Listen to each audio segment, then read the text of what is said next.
नमस्कार दोस्तों।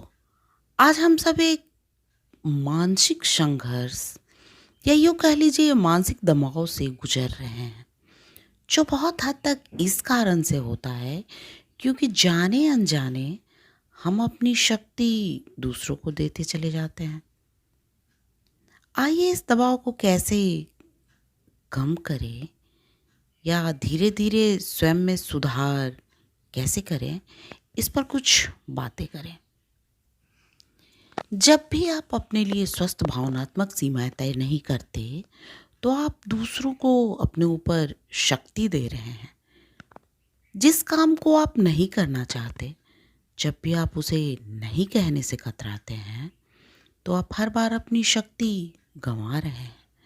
यदि आप अपनी ज़रूरतें पूरी कराने की कोशिश नहीं करते हैं, तो एक तरह से आप लोगों को यह अनुमति देते हैं कि वे आपसे चीज़ें ले लें।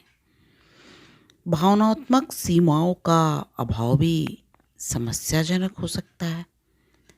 आप अपने साथ किसी के बर्ताव को पसंद नहीं करते, लेकिन इसके बावजूद अगर आप अपनी बात दृढ़ता से नहीं रखते हैं, तो आप उस व्यक्ति को अपने जीवन पर शक्ति दे देते हैं।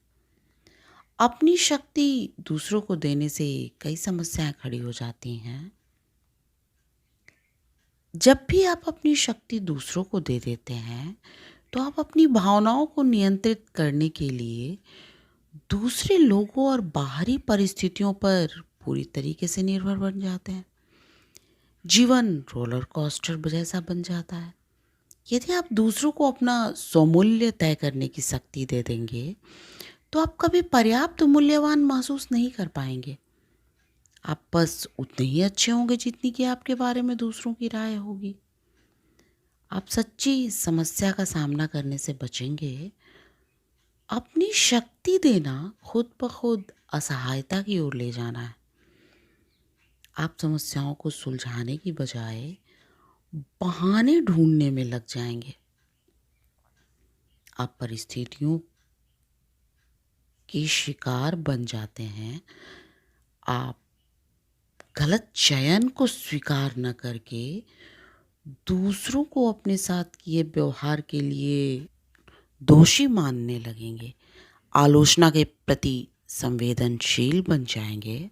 आप दूसरों के शब्दों को इतनी ज़्यादा शक्ति दे देंगे जिसके वे हकदार नहीं हैं। आप अपने लक्ष्यों से निगाह हटाकर अपनी प्रगति बाधित कर लेंगे। आपके संबंध बर्बाद हो जाएंगे। जब लोग आपकी भावनाओं को आहत करते हैं या आपके जीवन में अतिक्रमण कर लेते हैं, तब भी आपकी दमित भावनाओं की वजह से संभवतः सब कुछ द्वेषपूर्ण हो जाएगा। अतः अपनी शक्ति खुद के पास रखें। एक स्वस्थ सीमा रेखा बनाएं। न अतिक्रमण करें और न किसी का अतिक्रमण स्वीकारें। यदि आपको मेरी बातें अच्छी लगे या आपके जीवन में इससे कुछ सुधार हो, तो प्लीज़ मेरे चैनल को सब्सक्राइब करें और मुझे यहाँ तक सुनने के लिए आपका बहुत बहुत धन्यवाद।